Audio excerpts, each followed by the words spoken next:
আমি নন্দিনীদির কাছে। নন্দিনীদি, আমরা দেখেছি এই রাজ্যে এর আগে যাদবপুরে একটি বাচ্চা ছেলে, তাকে নগ্ন করে পাঁচিল দিয়ে হাঁটানো হয়েছিল। ছেলেটি পড়ে গিয়ে আত্মহত্যা করে না খুন হয় এখনো পর্যন্ত ক্লিয়ার নয়, সেটা এই রাজ্যে হয়। এই রাজ্যে টিএমসিপি নেতা এক ছাত্রীকে ইউনিয়ন রুমে ডেকে নিয়ে গিয়ে গণধর্ষণ করে। এই রাজ্যে এই দিক থেকে কিন্তু একদম ইকুয়ালিটি আছে পুরুষ নারীর দিক থেকে। ধর্ষণ কিংবা নগ্ন করা কিংবা খুন করা, বলুন নন্দিনীদি।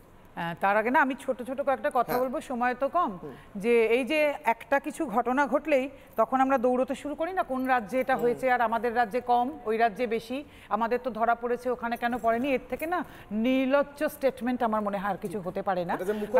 না না হ্যাঁ, আর আমি তো একটা কথা বলি যে এই রাজ্যে তো আমরা ওনাদেরই ভোট দিয়ে এনেছি, তাহলে আমরা ওনাদের কীর্তিকলাপ নিয়ে আলোচনা করব। আমরা তো অন্যদের ভোট দিয়ে আনিনি, তাহলে আমরা মনে হয় এটা ওনাদের নিয়ে আলোচনা করাটা বেটার। অন্য রাজ্যে কোথায় কি হয়েছে আমরা আলোচনা করব না, তাতে আমার মনে হয় আমাদের নির্লজ্জতাটাই বেশি প্রকাশ পায়। আর ছোট ছোট কটা কথা বলবো। এই যে তামান্না শেখ চলে গেলেন, আমাদের শিশু কমিশন গেছেন একবারও? খুব জানতে ইচ্ছে করে রাজ্যের। আচ্ছা, এই যে এত বড় একটা ঘটনা ঘটলো, জাতীয় নারী কমিশন চলে এসছেন, কিন্তু আমাদের রাজ্যের নারী কমিশনকে দেখতে পাওয়া গেছে একবারও? বা নারী কল্যাণ মন্ত্রী গেছেন একবারও? আমি খুব ছোট ছোট প্রশ্ন করি।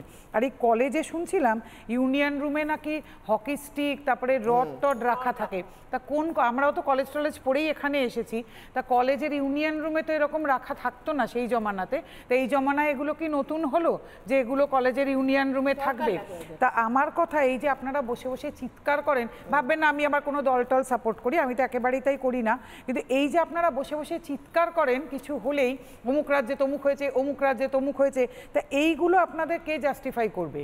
যে কেন এখনো ওখানে নারী কল্যাণ মন্ত্রী বা নারী কমিশন গেলেন না, কেন তামান্না শেখের ওখানে শিশু কমিশনকে দেখা গেল না রাজ্যের, কেন এরকম ইউনিয়ন রুমের মধ্যে এগুলো হয়েছে এতদিন ধরে? এবং এই ছেলেটির তো অপরাধের তালিকা দেখলাম বিরাট, এবং ওমেন হ্যারাসমেন্টের অনেকগুলো কেস ওনার কাছে এবং ওনার কলেজে উনি অনেক কিছু করেছেন যেগুলোর বড় তালিকা আছে।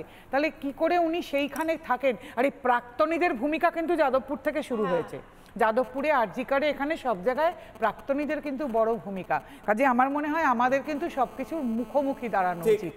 এখান থেকে নন্দিনীদি আমি একটা বাইট শোনাবো। কল্যাণ ব্যানার্জি আজকে একটা সলিউশন দিয়েছেন। আমি বাকি তিনজনের কাছে আসার আগে, সম্পাদি এবং বাকিদের কাছে আসার আগে, কল্যাণ ব্যানার্জি একটা সলিউশন দিয়ে দিয়েছেন। একটা সলিউশন তৌসিফ দিচ্ছে, ফাঁসি। ধর্ষণ হয়ে যাওয়ার পর, ধর্ষণ আগে হবে, তারপর ফাঁসির ব্যবস্থা করতে হবে। আর কল্যাণ ব্যানার্জি সলিউশন দিয়েছেন যে না, এদের বাইরেই বেরোতে দেবে না, বাইরে বেরোনো বন্ধ। কি বলছেন কল্যাণ ব্যানার্জি, শুনুন।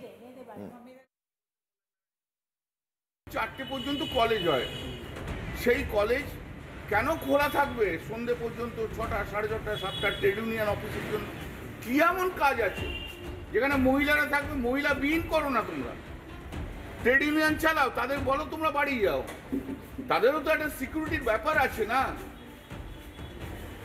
কি এমন কাজ আছে? যদি কাজ থাকে পাশাপাশি তো কোনো পার্টি অফিস থাকে, সেখানে তো আরো সিনিয়র লোকেরা থাকে, সেখানে যে বসে কাজ করো। এটা তো আমাদের দলের জন্য ভালো নয়। নানা ধরনের কন্টেন্ট দেখার জন্য লাইক করুন, শেয়ার করুন আমাদের ফেসবুক পেজ, সাবস্ক্রাইব করুন আমাদের ইউটিউব চ্যানেল। পাশাপাশি অন্যান্য ব্রেকিং নিউজের জন্য অবশ্যই চোখ রাখুন রিপাবলিক বাংলায়।